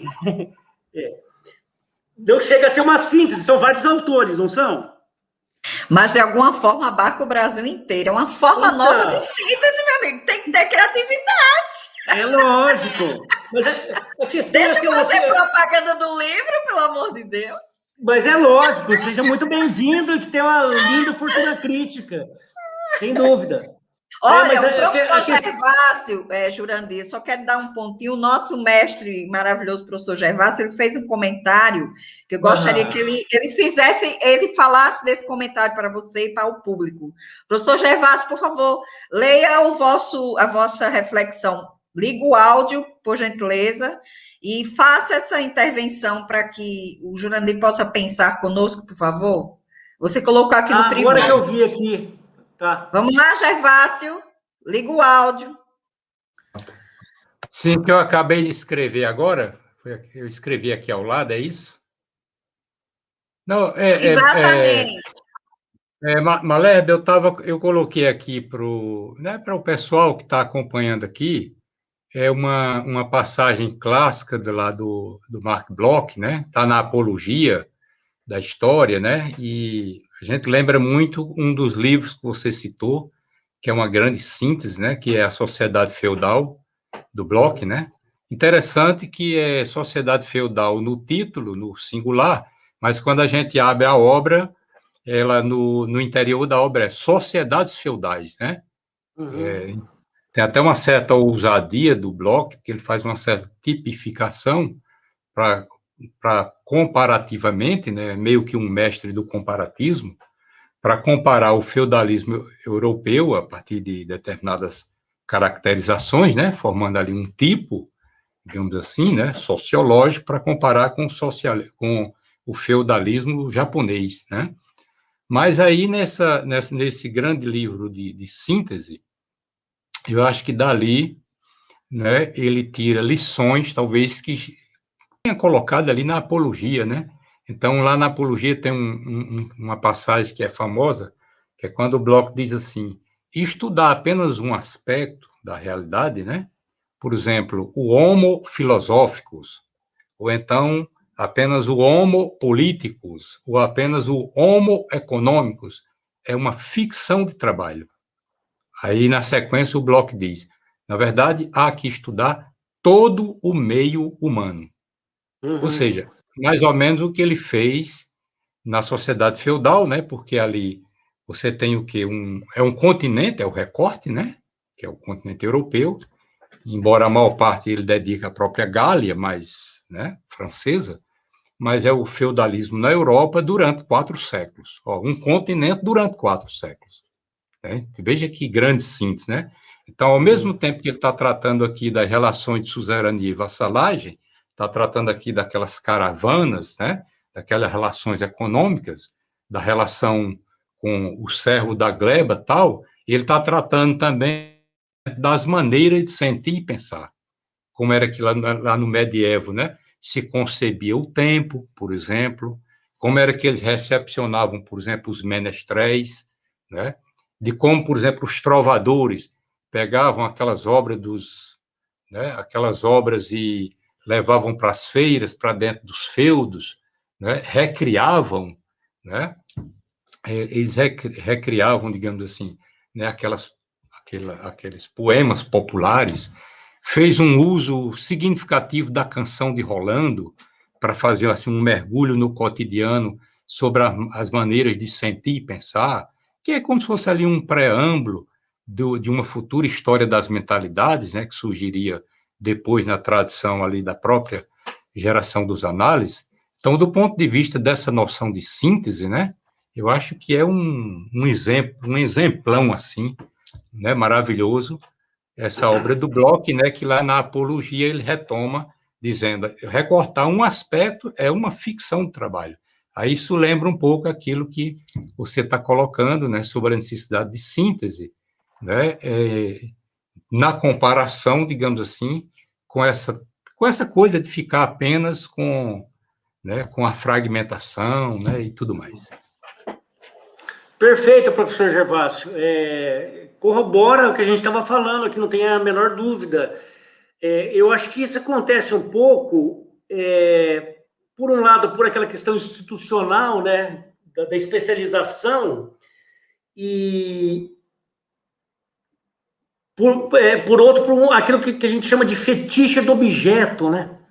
Então, o cara se centra muito naquele campo, naquela especialidade, e seus orientandos também e tal, e aí vai desconectando, a hora que vê, está completamente desconectado dessas estruturas envolventes, circunstâncias, como é que a gente queira chamar. E eu acho que essa reconexão é importante da gente buscar fazer, né? Pensar as coisas numa visão mais holística, né? Mais complexa, né? Juntando os elementos todos e tal. Mesmo que a partir de um ponto de observação privilegiado do seu objeto. Não tem problema nenhum. Só que, mas aí você, olha, esse objeto não se explica por ele mesmo, né? Ele não se explica. A gente poderia pegar a questão indígena hoje, a questão do racismo estrutural, né? Não existe uma teoria sociológica que explique hoje o racismo estrutural num corte diacrônico hoje. Tem que olhar historicamente, estruturalmente, né? Como é que começou isso? Como é que se desenvolveu? Tem 1000 elementos ligados, psicanalíticos, inclusive, né? Não dá para ficar assim, olha, se a gente fizer assim, vai resolver. Não, a solução é complexa porque o problema é complexo, é um todo gigantesco que tem que ser considerado, né? Então, acho que é importante enfrentar esse desafio, sim. Oslan, faça uma síntese, por gentileza, para a gente. Agora. Então, professor, 4 pessoas se inscreveram aqui e apresentaram as seguintes, né? Uma das perguntas é do Augusto Ramires, que é do programa de pós-graduação da Universidade Federal de Ouro Preto, que pergunta assim: seria possível pensar a operacionalização da noção de síntese histórica? Ou seja, a formulação de uma categoria a ser mobilizada a partir da história da historiografia para historicizar os modos históricos da síntese em diversos tipos de narrativas. Posso responder, senão eu vou perder. Certo, responda, professor. Realmente. Obrigado, Augusto. Eu acho que é possível, sim, fazer isso. Pensar do ponto de vista da história da historiografia e rever essas modalidades de síntese a partir da história da historiografia. Eu acho que, inclusive, é uma etapa importante do trabalho que tem que ser feito, né? Mas eu acho que a questão da síntese requer muito mais de nós. Inclusive, voltar a estudar síntese, né? Pegar as boas sínteses, as sínteses bem feitas, e falar assim, porra, como é que esse cara fez isso, né? Como é que essa pessoa escreveu essa coisa maravilhosa? Tem livros que são fantásticos, né? De síntese. Então, eu acho que é uma etapa importante, né? Mas que não vire mais um objeto temático de estudo dentro de uma caixinha da história da historiografia, né? Mas que seja um modo de, a partir dele, a gente abrir para discussões mais amplas e voltar a praticar essa modalidade de escrita. Obrigado, Augusto. Jeane Carla pergunta: professor, as narrativas dos livros didáticos também não são sínteses importantes e que integram o pensamento social brasileiro? Por que a historiografia fala tão pouco delas? Perfeito, perfeito. Jane, eu não tenho condição de responder aqui agora, não sei se teria condição de responder em outra oportunidade, porque teria que estudar. Mas, sem dúvida, livros... Quer dizer, o levantamento que eu fiz dos últimos 20 anos, que eu encontrei 30 sínteses, não são livros didáticos. Agora, se a gente for considerar que os clássicos, os Nelson Piletti, os Adhemar, os não sei quem, os velhos, são história do Brasil, história moderna e contemporânea, história geral. São livros de síntese. Os livros didáticos são uma modalidade de síntese. É mais uma frente de reflexão que se abre. Qual a especificidade de um livro narrativo de síntese voltado ao grande público e de um livro didático voltado à formação escolar? É lógico que tem diferenças, né? Então, a gente vai conhecer melhor a síntese e poder falar com mais propriedade com ela, conhecendo os diferentes modos em que ela é aplicada. Sua observação é perfeita, agradeço pela pergunta e te convido a investir nesse estudo. Então, Saulo Nóbrega, que é nosso colega, egresso do mestrado em História da UFCG, pergunta: professor Jurandir, uma forma de responder a esses movimentos revisionistas do tipo Brasil Paralelo, não seria importante aproximarmos ainda mais a teoria da história do ensino da história? Rapaz, acho que tem tanta coisa importante para fazer, né? Sim, mas eu acho que uma coisa importante aí eu vou puxar para a história pública, nós sairmos mais dos bunkers institucionais onde a gente se encontra, que é a escola e a universidade, que são lugares clássicos de atuação nossa, e isso está sendo feito muito. Inclusive, a própria pandemia gerou isso, né? A quantidade de atividades, de lives, de coisas legais que estão rolando por grupos de educadores, por estudantes que estão fazendo experimentos. Então, de uma forma triste, a gente conseguiu fazer um avanço, mas a gente fazer cada vez mais um esforço para sair desses lugares que a gente está conectado profissionalmente para falar para o grande público, né? Eu já falei em outras situações. Eu não uso o TikTok, né? Mal sei o Instagram e tal.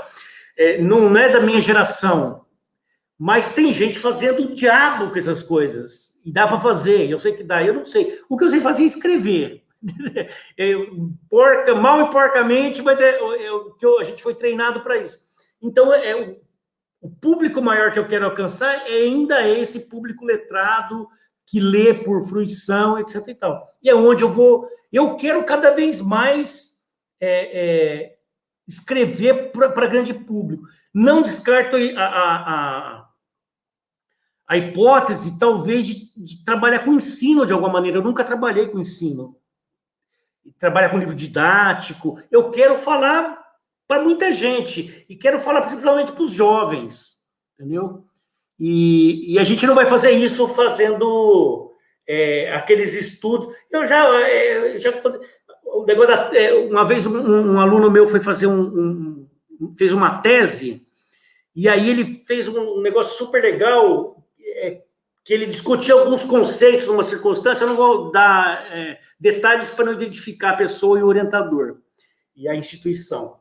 Mas aí o cara eu falei assim, olha, por que você não pega e faz uma viagem com isso aqui, e aí vai discutir os conceitos, como é que ele aparecia nessa viagem, porque tudo era dentro de um trajeto, de uma viagem, de um grupo e tal.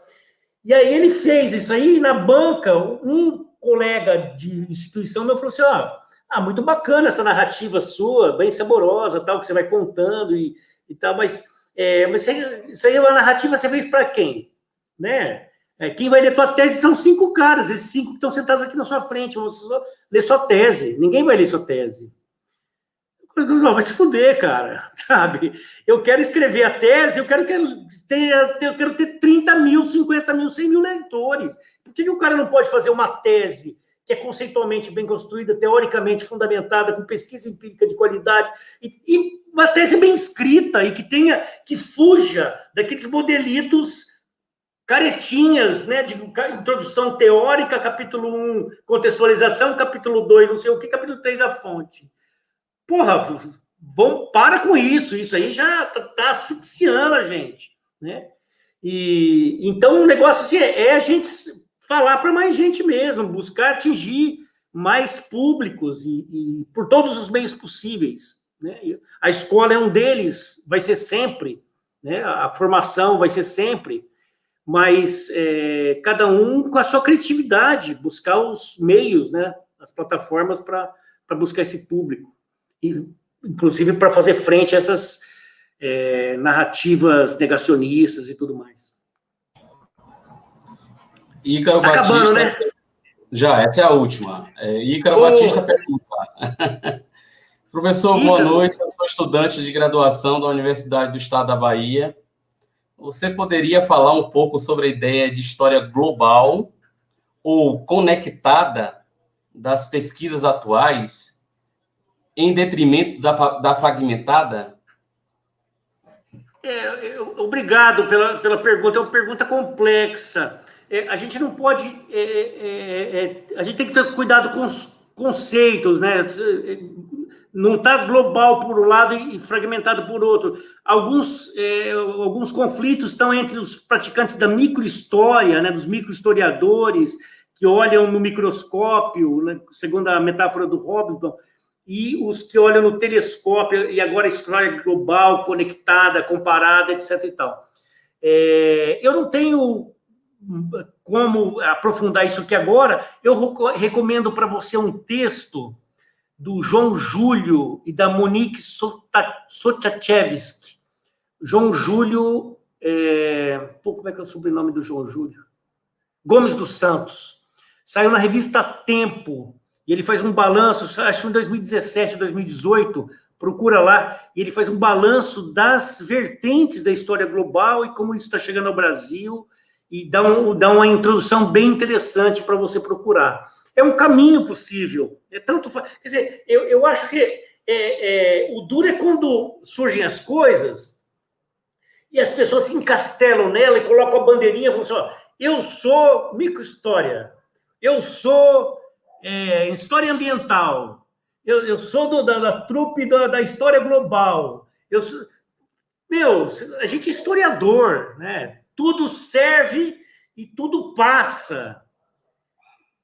E vamos ver que uso que a gente faz disso. Agora, o problema dessas vertentes novas que aparecem é que no processo de institucionalização vai criando igreja, por toda a questão de agrupamento de pessoas em torno de busca de espaço institucional, aquela coisa toda e tal. Mas você pode muito bem fazer uma história partindo da sua localidade, de um indivíduo, uma biografia de um caso, e inserir esse objeto microscópico numa perspectiva global. E você pode partir de uma abordagem global e chegar no micro. Depende da sua capacidade, da sua criatividade, né? Você acha que a gente tem que colocar esses conceitos, perspectivas, para trabalhar para nós e não ficar presos a eles. Acho que é isso. Beleza? Sempre. Obrigado, Jandir. Muito rica a discussão, muito rico o debate. Obrigado pela essa noite maravilhosa que você nos proporcionou aqui, né? Eu que agradeço, meus queridos. Pena que a gente não pode tomar uma cachaça agora, comer um peixinho, mas assim que passar esse pandemônio todo, eu quero o convite físico, presencial, zóio no zóio.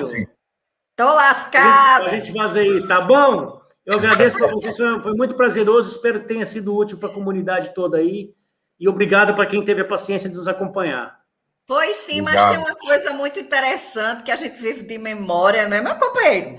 Eu estava num doutorado e aí, de repente, eu fui me deparar com o senhor Jurandir Malherba, não foi nos várias facetas das escritas que ele já fez, principalmente Império, etc., não. Eu tentando discutir muito representações, e aí me veio uma coletânea que ele coordenou com o Ciro Flammarion, publicada em 2000. E eu até indico para quem quiser mergulhar nessas discussões, que o título é Representações, Contribuição a um Debate Transdisciplinar. Realmente, para mim, quando se trata de discussões sobre representações, foi um dos melhores livros e textos que eu já li, porque ele, nessa interdisciplinariedade, né, ele traz inúmeros teóricos da sociologia, do campo da história, da filosofia, e é interessante quando a gente vai tentar comprar o livro, está sempre na estante de sociologia, né? E isso é muito importante. Eu acho assim que é um cara que também lançou em 2020, e quem tiver interesse em comprar, fiquem à vontade, que é um livro muito interessante, que é Brasil em Projetos, Histórias dos Sucessos Políticos e Planos de Melhoramento do Reino. É um livro muito quentinho de 2020, né? E, na realidade, ele traz muitas discussões sobre o Brasil formulado pelas capas dominantes, dirigentes da administração portuguesa, nas décadas que precedem a independência brasileira, né? E sempre essa escrita dinâmica, fluida, que ele sempre traz nos inúmeros livros que eu tenho aqui em casa desse rapaz. É só agradecer por ele ter aceitado o nosso convite, né? Quando eu mandei as mensagens no WhatsApp enlouquecendo, cabra, com esse meu jeito meio discreto de ser, que todo mundo já sabe, e dizer que também a participação do professor José Otávio como nosso coordenador, um cara sempre aberto às propostas, e tá o nosso querido, maravilhoso Gervásio Batista Aranha, Jurandir, que para nós é um ícone aqui, é ele que assume de testa mesmo as disciplinas de teoria, né, desde muito tempo, quando eu vim do Tocantins, e é um colega que está sempre disposto a manter esses diálogos com os nossos alunos e alunas, tanto da graduação quanto da pós-graduação. Não poderia deixar de estar aqui contigo também, desse cabo que gosta de sempre estar aberto às discussões sobre grande síntese, sobre o campo da teoria e da historiografia. Então, no mais, eu agradecer ao Oslan, esse rapaz que assumiu essa responsabilidade de estar diante dessa potencial, lidar com essas novas tecnologias, não é brincadeira mesmo, assim. E você vai estar nos nossos congressos internacional que vai estar esse ano, viu, Oslan? Então, tá lascado, meu filho, só começou. Então, deixo a palavra com o Zé Otávio para que ele encerre os trabalhos e a gente possa nos despedir efetivamente. E agradecer ao público, que eu vi gente de vários lugares, você não tem como ver agora, Jurandir, mas você vai ver que tem de Floresta, tem pessoas de vários professores do ensino de história, isso é muito, muito importante. Zé Otávio. Eu queria agradecer a Jussiene pelas contribuições, pelo convite ao Jurandir, que nos proporcionou todas essas discussões maravilhosas, né? Pelo contato internacional que ela tem nos proporcionado com os simpósios que já tem mais de uma década que a gente vem desenvolvendo e agora estreitando os contatos, né? O programa de pós-graduação em História efetivamente tem ações de publicação internacional, tem contatos nacionais de ponta a ponta, né? Que estreitam nessa circunstância de isolamento, solidão, luto que nós vivemos, algo das nossas relações afetivas, né? Nesse deserto de capitalismo, frieza e venalidade, né? Queria mandar um grande abraço a todos, especialmente ao Jurandir, que esteve aqui conosco, e desejar uma boa noite a todos, né? E gratidão pela presença. E a todas, obrigada, e a todos também, muito obrigada. Nosso programa de pós-graduação em História. Falou, gente. Muito obrigado. Obrigada, gente. Obrigado. Tamo junto! Fora Bolsonaro! Fora Bolsonaro.